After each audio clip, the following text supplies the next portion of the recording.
don't even know what the holodeck is.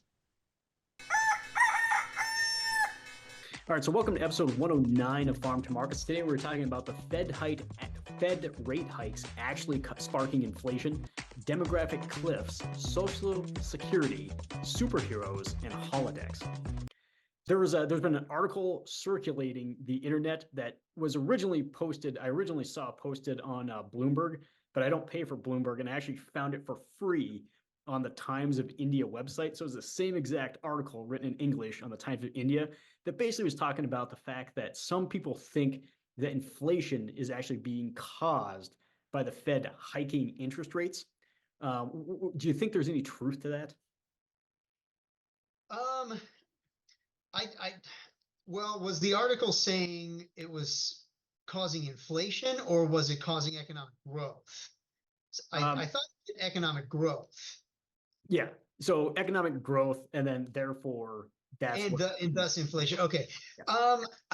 I don't think that it is the driving factor. I think there's a number of other trends going on that are pushing economic growth that probably got interrupted because of COVID for a few years.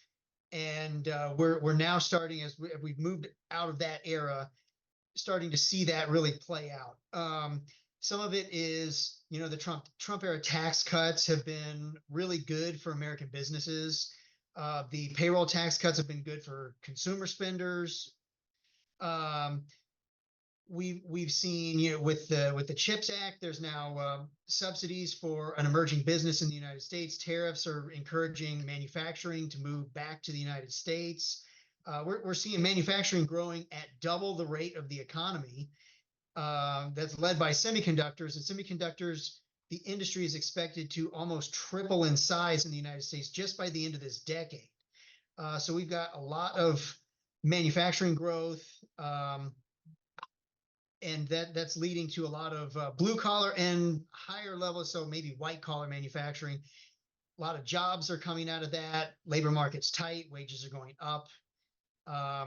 So I did think it was an interesting take that the article had, though, that a significantly higher amount of interest that's being generated and paid out to, in part, households who invest in things like treasuries. That seems to particularly be benefiting baby boomers, who are still, as far as a generation, still the largest consumer spending generation in the U.S. So I think that the higher interest rates may be particularly helping baby boomers with keeping up spending. I don't think that necessarily the argument that they're making that that higher interest rates specifically are driving economic growth. I think there may be certain aspects of the economy that are being assisted by higher interest payments, but I think there are other trends at play driving economic growth and thus inflation, and that interest rates are not the cause. Yeah, the economy is really complex, and this article really drives home just how complex and unpredictable the economy can be. There's so many variables. It's not just interest rates up or down. What's the economy going to do? It's a little more complicated than that. This article, it was a pretty good reminder that sticking too rigidly to conventional wisdom or models doesn't always result in total predictability. It was interesting to see those contrarian points of view. It does make sense in theory that if interest rates are higher, a lot of folks were setting aside money in cash or investing in T-bills or bonds, and those were paying pretty good rates, and they locked those in. So there's a little more cash in the economy that they're using. The stock markets, we've seen all-time highs just this year. So things have been looking good. And I also think there might still be a little bit of COVID stimulus bleeding out into the economy, even though it's been a few years. There's a lot of interesting viewpoints. I like to see the contrarians' viewpoints in this article, but the kicker is you can't rely on these economic models, and you can't rely on the puppet masters. So while the theories that this article was pitching, they're interesting and worth a closer look, it's also a reminder that we need to tread carefully, and just following the economic data blindly doesn't always result in what we think. I don't think there's any causation between higher interest rates and the economy booming. What I actually believe is that I think that the government is ramping up its spending and just flooding the economy, continuing to flood the economy with cash. In 2023, there was a $1.7 trillion deficit. We spent over $6.1 trillion, but we only brought in $4.4 trillion in revenues.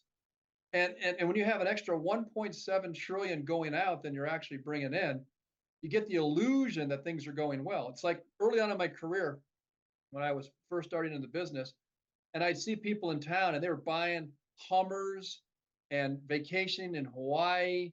I'm like, man, how are these people doing so well? And I'm struggling going door to door trying to get customers, and I'm barely making it. Well, it turns out they were doing it all on their credit cards. And but it gave the illusion that the economy was going well. If I'm the car dealership and somebody will give you a loan to buy a car from me, I prosper. Even though you may not be able to afford the car, that's not my problem because the check that I got from the people who lent you the money is going to cash, and I'm looking good. I don't think higher interest rates are the issue. It's not like people, because they're getting 5% on treasuries, when 3 years ago they were only getting 1.3% on treasuries, they have 4 times as much money. No, that's not it at all. The government is spending way more than we're bringing in, and it's giving the illusion of a strong economy. Yeah, and also looking at a chart here that I don't know if I can share this or not, if you guys can see this, but it's from JP Morgan. And basically, it's this little one right here. I don't know if you can see my mouse, but it's household debt service ratio. And according to this chart here, it's at 9.9%. It's almost, it's the lowest it's been since about the 80s. And that's probably it right there, is that you have a lot of debt and the debt's been cheap. And that's ultimately what's driving economic growth. Because if you don't have to pay a lot for your house payment, if you don't have to pay a lot for your car payment, that frees up cash for other things like, spending on Amazon, going out to eat. And then the fact that the Federal Reserve told everybody that at some point we're going to cut rates. Well, now you have everybody waiting on the sideline with their credit card, waiting for the Jerome Powell to actually cut rates. So if there's they catch any wind that Jerome Powell's actually going to do it, then you're going to start seeing spending ramp up. So he made the mistake of telling everybody that, yeah, we're going to cut rates. So everybody's just sitting on the sideline waiting for him to actually do it. And then if there's any indication that he's going to, that's when people start jumping back in, and you're going to see a lot of bonds called and things refinanced if they start coming down. So I think that's ultimately what's driving rates. Is just you had years of low interest rates, so people could borrow money for cheap, and trying to stop that's like trying to stop a freight train with a hairdryer. All right. Let's see. Okay, so the second one is the demographic cliff, and this is basically, Alex, I'm just gonna read verbatim what you put on the thing. So copyright to Alex. So the demographic cliff, meaning low birth rates and shrinking populations, has arrived in many developed countries already. It's coming to the U.S. in the next couple of decades. This will have a wide-ranging impact on society, including universities. What do you think this means for universities, and should they be concerned?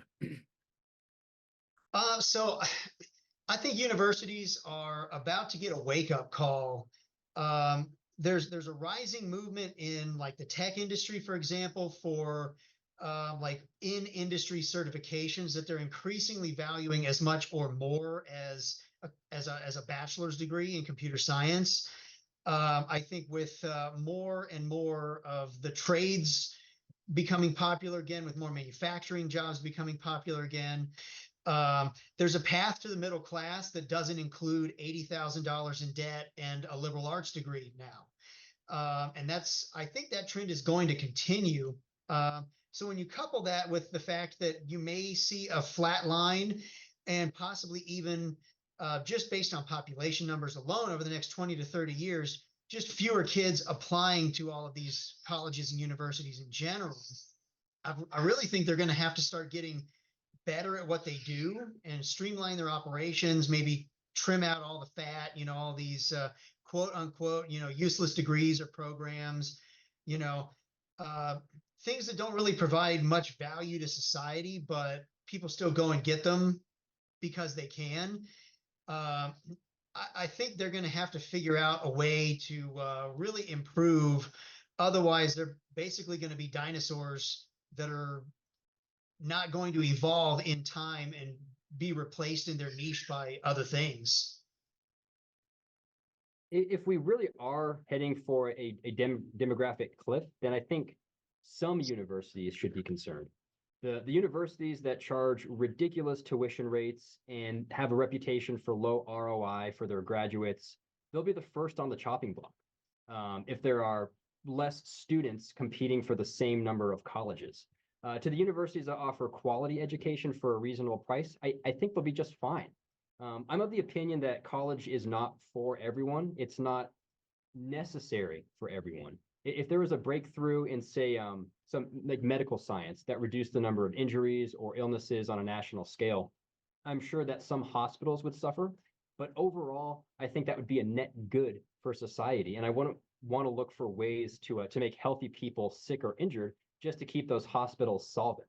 So I think the biggest and most important threat to colleges is online programs, not this demographic cliff. When colleges shut their doors during COVID, that really disenchanted students, and many of them and future students sought refuge in online programs at a fraction of the cost. So yeah, I think universities have some things ahead of them, not necessarily the demographic cliff, but they're going to have to do some adapting if they want to survive. Since 2020, over 55 universities and colleges have shut their doors, primarily for lack of students.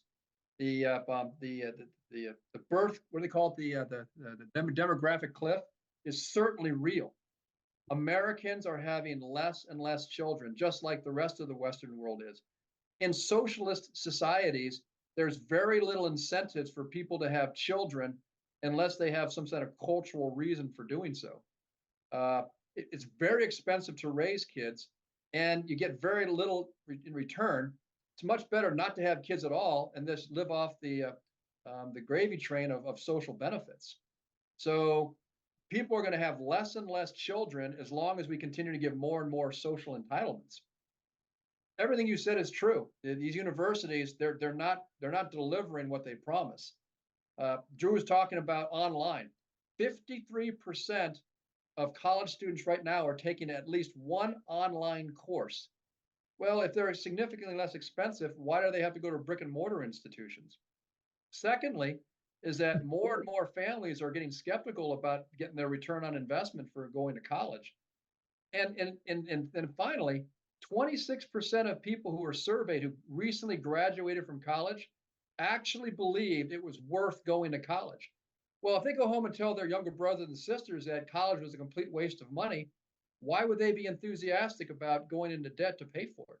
So we have too many colleges and universities right now for the number of people smart enough to actually get worthwhile degrees. And as Joseph Schumpeter, the economist, talked about creative destruction, we're at a point where the market needs to cleanse all of the excess supply of these institutions, because we have way more institutions and we have people smart enough to attend them.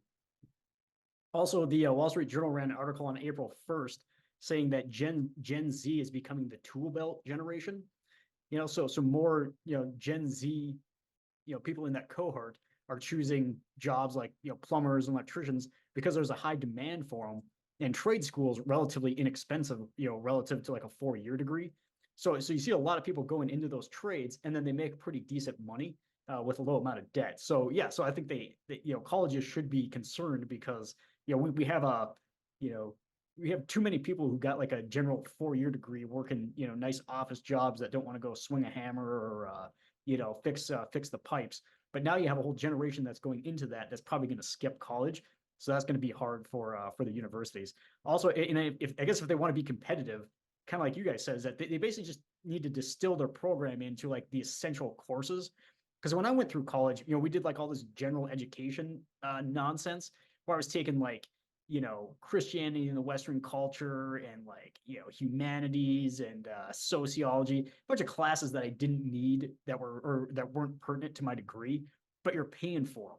So if you want more people to go to college, it's like I would just stick with what you need to get a degree in your related field. And then the rest of it, you can pretty much learn on your own if you want to. Mhm. All right. Let's see here. Okay. So again, this one's also from Alex. So just going to read it verbatim here. So is that Social Security is give or take a decade away from depleting the trust fund, and approximately 25% of benefits cut across. Approximate 25% benefit cut across the board will happen unless something is done by Congress. One option is to push the insolvency date further. One option to push the insolvency date further out is to raise the Social Security tax cap. In short, there's a maximum amount you can contribute to Social Security. In practice, it means that a very high wage earner pays far below the 6.2% payroll tax compared to low wage earners, but also that high earners are not paying insubstantially more than they would ever get back. So do you think eliminating this tax is a good idea? So I'm just basically pitch your own question to you, Alex. So I think it depends on how you're coming at this. If you're just looking at it as a pragmatic policy standpoint, I'm not sure that there's going to be a way to salvage Social Security as it currently exists without doing something along these lines. There's a calculator, and hopefully we'll put the link to that calculator in the video that you can use. And there's dozens of different little policy ideas, and it's an interactive little tool that shows you what theoretically these different policy changes would do in terms of how much the Social Security system collects and how much the Social Security system is paying out. So you can cut certain benefits, you can raise certain taxes, that kind of stuff. It's pretty cool. Anyways, eliminating this cap, raising the retirement age, and raising the payroll taxes are really the only three policy proposals that make a significant impact on Social Security's either revenue and or how much it's paying out.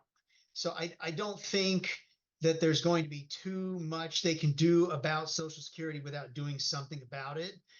I think it's low-hanging fruit that they're going to, say, look at, all these rich people not paying their fair share, and that's how it'll be sold. As for whether or not it's actually a good idea, I don't really think so. If for no other reason than if you want to get, wealthy West Coast liberals very, very angry at the Social Security system, raise their taxes. I think many of the people who support expanding Social Security taxes or expanding benefits or whatever are going to have a very rude awakening when their, several $100,000 tech salary is all of a sudden taxed significantly more. So I don't think it's a good idea from a policy standpoint, but I'm not sure that if they want to save Social Security that there's any way around it. This is obviously a big problem, looming on the horizon, and it's only getting closer. So, Congress, they're scrambling. They're trying to come up with ways to get something done. And all of these things that they come up with right now, I don't even think they have a viable chance of getting passed in a split Congress. But just to kind of examine this one, I agree with Alex. I think this is a bad idea. If we removed or increased the cap, that could potentially weaken the link between the amount that individuals pay in Social Security taxes and the amount that they actually receive in retirement benefits if it wasn't adjusted. If I was going to pay more into Social Security and I wasn't going to get more in benefits, where's my incentive? Why would I stand behind that? Why would I vote for it? And then, you could also argue that while low income earners may pay a greater share of their income in Social Security through payroll taxes than, say, wealthier folks, they also receive a disproportionate share of government transfer payments that aren't actually subject to the tax. I don't like this idea. I like the idea of just doing away with Social Security, and I would be fine with just losing all my benefits, just paying out whatever's in there now to the people getting it, and then Gen Xers and millennials, we're just that's it for us. We lost, but at least for our children's sake, we can get off of this stupid program and get back to something better. I've been opposed. Go ahead, Alex. I was going to say it started as an emergency measure during the Great Depression, and here we are, 90 years, and it's still an emergency apparently. So, anyways, go ahead. I've been opposed to Social Security since I was 23 years old, and I actually figured out how it worked. Here's the reality. These are the facts. If you were born after 1961, you'll be the first generation projected to get back less in benefits than you actually paid in. That was not true for people who were born before 1961. It gets exponentially worse for people who are much, much younger. So Generation X, Generation Y, and Gen Z, you exponentially, depending on how young you are going to get hosed by this program. There is zero incentive for people to participate in Social Security if they are middle class and above. So if you have a school teacher married to a firefighter, they're losing money by paying into Social Security. Woodrow Wilson, who is not known for his conservative, ideas, he once stated that that taxes that are excessive go largely unpaid, and what will end up happening is that it is politically expedient to tax the wealthy and then not give them any benefits. And it sounds great at voting time, but in reality, what will happen is that policy wonks will whisper from wells, teaching people how to avoid paying that excessive tax. I've never paid my full Social Security that I could have without using advanced tax planning. And I can't imagine other people saying, yeah, I'll go ahead, I'll pay unnecessarily more in Social Security taxes. And what'll end up happening is the trust fund will just run out and everybody's going to see a reduction. And as our earlier point was, people are having less babies. All of Social Security is predicated on people creating more future tax slaves to pay into the Social Security system. Gen Z, you have nothing to gain from Social Security. You should be opposing the system. Yeah, I really don't have much to add. Yeah, I mean, why would you? But yeah, I guess the most, by removing the tax cap, you're basically saying, hey, rich people, we want you to subsidize the program for everybody else. And I don't know how many people are going to be in favor of that. So good luck with that. All right. Moving on here. So again, 60% of this questions from the show are submitted by Alex. So this is another of his. So The Last of Us, Twisted Metal, Halo, and Fallout are just a few recent TV adaptations of famous video game franchises. Do you think, or say, are video game adaptations posed to replace the superhero genre on big screens or on screens big and small? So, video game. I'm assuming what you mean, Alex, is that video game characters, are they going to be like the next like superhero movies? Is that what they're going to start making shows and movies about instead of the traditional superheroes? Yeah, so basically what I've been seeing a lot of is more and more industry news suggesting that superhero fatigue, quote unquote, which has been predicted for the better part of a decade now, is that audiences are finally getting sick and tired of seeing the same superheroes do the same things over and over and over again. It took a while, but it seems to finally be here. The Marvel movies are not nearly the cash cows they once were. DC movies are not nearly the cash cows they once were. And seemingly in their place has come, like Tom said when he was reading the question, more and more movie and television adaptations of video games.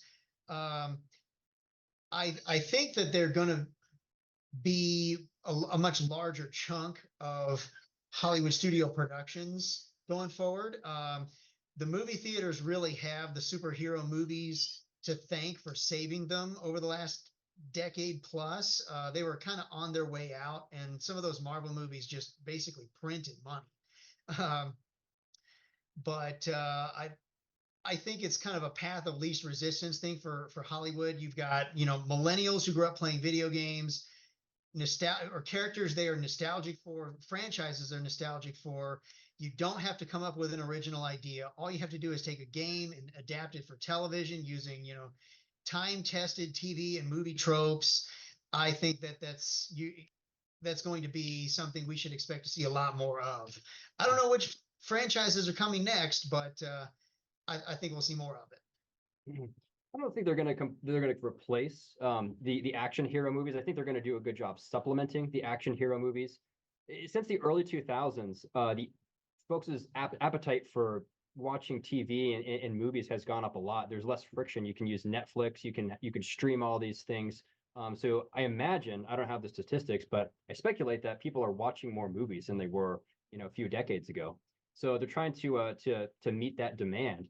And people have superhero fatigue because they're watching all the superhero movies that come out. There's always the next generation. Like my daughter, she's watching the Spider-Man cartoons. That's the first time she's ever seen them. She's got a ton of Spider-Man fodder, ahead of her, much more than I did. So I think the superhero movies are certainly going to be around. They might not be coming out as frequently, and yeah, I could see these new video games fulfilling the gaps if they're superhero movies aren't as in demand. I'm just an out of touch boomer. I have absolutely no idea what's going on in the culture. I have seen Marvel Comics movies, and I've watched one or two, and it just wasn't my cup of tea. So I have a hard time understanding and appreciating why anybody would want this stuff as entertainment. But I'd have to suggest that that the people who populate Hollywood, they have a pretty good idea what people will spend money for, and if they think there's money to be made on these particular projects, I think they're probably right.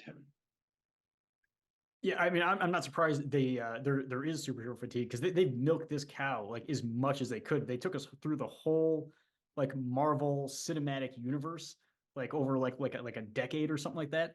The thing that shocks me though is that most of the movies that come out, are Marvel. They have the DC comics side of it, but like Stan Lee, the guy who like created like Marvel comics, who like wrote, who like created like I'm assuming like Spider-Man and stuff like that. I'm just looking on CNET here, and it says that he came up with 300 comic book characters. And most, I would say at least, the majority of superhero movies are based off of his characters. Is there no one else like writing like is there like can you not come up with like new superheroes? Like I guess so I guess it makes sense that video game characters might replace that. But basically you've been like replaying the same thing for decades.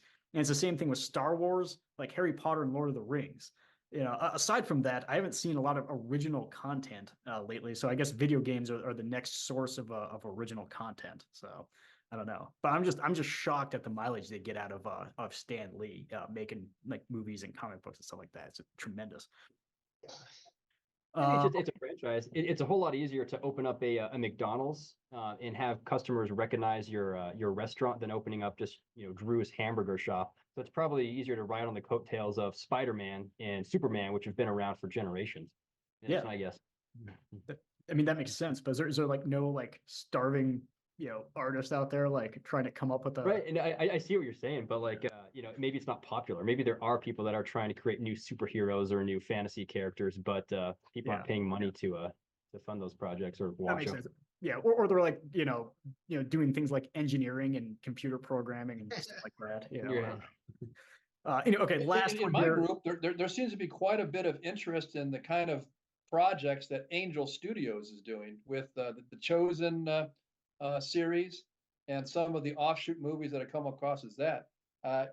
Just like the alternative news sources that have been popping up and proliferating, I think it's possible we're going to see a bunch of alternative production companies doing things. As the technology gets better, it becomes less and less of a monopoly for Hollywood. Yeah, but again, they're based on, I'm assuming most of the things that Angel Studios does are based on the Bible, which is exactly new. No, but I think what Joe's getting at is that you can see a lot of fragmentation in movies and television, and it's still going to be very viable because every niche audience, everybody who wants superheroes can have the superhero streaming service, and everybody who wants, exactly, like live action biblical narratives can subscribe to that service, and on. Like Paramount Plus is trying to be like the sci-fi kind of streaming service with all with Halo and all the Star Trek content and all that other stuff. So I think we may be close to some of the big studios having to rethink what they do, but I think video game characters are the next big thing they're gonna start milking till they run dry. I would watch a Halo movie. I never owned a video game console, but at friends' houses I played Halo. I have very fond memories of of that time in my life and the experience that I had playing Halo. So it's nostalgic to me. I would go and I would see it if it was streaming. Paramount Plus has now 2 seasons of a Halo show, so Do they really? it's a very loose adaptation. So temper your expectations if you love the games, but Gotcha. yeah. I lost friends in college because I was so bad at Halo. Like, you know. All right. Last one here is that just kind of the back of like technology and stuff like that. I guess because we have ChatGPT and because we have like virtual reality, some people think that the holodeck from Star Trek, where you go into a room and it basically virtually creates like a world around you, is just right on the horizon. What do you think? I would absolutely love it if it was. It would be amazing. I would basically be like Barclay from Star Trek. If anybody knows who that is, he's the guy who gets addicted to being in the holodeck all the time. It'd be so cool to just do whatever you want in a room in your house. Go for a hike or go for a swim at the beach, that kind of stuff. That being said, for at least 20 years, I've been hearing this is right around the corner, and it never really is. Virtual reality, where you wear the headsets, has gotten better, but I still don't think it's all that close to get an actual holodeck-like experience. When it is, though, sign me up. I'm going to be thrilled. It's going to be cool. My plan for this question was basically just to step aside and let Alex, give his thoughts. I don't know much about this. It sounds like it's cool. If it happens, great. Maybe I'll check it out one day, but I have no idea. I don't even know what the holodeck is. I don't think I would be interested in purchasing or experiencing the holodeck. I like reality so much more than virtual reality. Was it Facebook that came out with their virtual reality process and program? And what people found is that you had a very, very small minority of people that was their whole life, and most people rejected it because it just was cumbersome. The headset was uncomfortable, and the experience just wasn't pleasant. So unless Holodeck can do a much better job than what Facebook did with its first introduction, I don't think most Americans or most people would be interested in doing it. Yeah, like Alex said, is that I don't think like to like get it like actually like the holodeck. I think that's a ways away. Where you can actually go for a hike. Like right now, it take you to like the woods, but you can essentially only walk as far as your room. In the holodeck, I guess you can like walk around and stuff like that. So I'd say it's not as close as the article make it sound. So. I must live under a rock, and this is really not. Maybe our viewers don't want to listen to this part of the conversation. But what is the holodeck? Is this just a virtual reality platform? So yeah, basically it's a room in the Enterprise that you go into, and you use a voice command to say something like, computer, I want to do the Iceberg Lake hike, and starting at the Many Glacier Hotel, or something like that, and it'll just like manifest in front of you 3-dimensional space that's indistinguishable from reality, and then you just go and do it. And you can turn on the safeties so you can't, like, if you fall off a cliff, you can't get hurt, or you can leave them off, so if you do, you basically just die. But ultimately, yeah, it creates like basically it puts you in a 3-dimensional video game that's photorealistic of whatever you want. So like if you ever watch especially The Next Generation, basically they have all kinds of, if they run out of like adventures to have with the Klingons or the Romulans or whatever, they just go and they do like, hey, let's go pretend we're in a Shakespearean play this episode, and then something inevitably goes horribly wrong, and they have to figure out how to escape the holodeck or something.